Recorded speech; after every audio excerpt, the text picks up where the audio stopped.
Today I've got you with me while we try to fight with a lid that doesn't want to come off. Unfortunately, the handle fell off while we were digging the hole. And I'm going to show you how do you get a lid out when there's no handle. So let's look at what we're working with. So we got our hole, we got our nice tarp with the dirt, and we got our lid. As you can see, no handle. So what do? Well, the answer is simple. We get a few tools, pop this bad boy open, and then finish what we started, which is getting that tank cleaned up. So I'm gonna put you down and we're gonna see how I do it. So let's go ahead and toss on our gloves here real quick. It's important to make sure that we have a good grip on everything, and also just in case we get a little bit too close to the poo.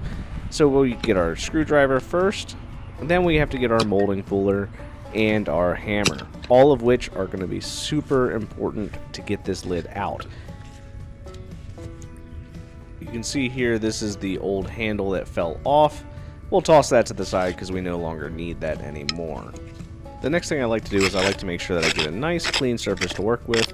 This is one of those style of lids where the baffle is actually part of the big lid and it has a little tiny plug in the middle.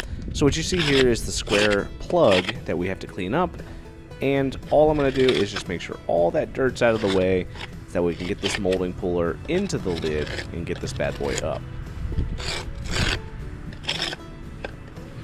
Once everything's cleaned up enough, we're going to go ahead and slide the molding puller along the big lid and the small lid. A few taps is usually all you need to get it to pop loose. And the next part is super easy. You just kind of pry it off.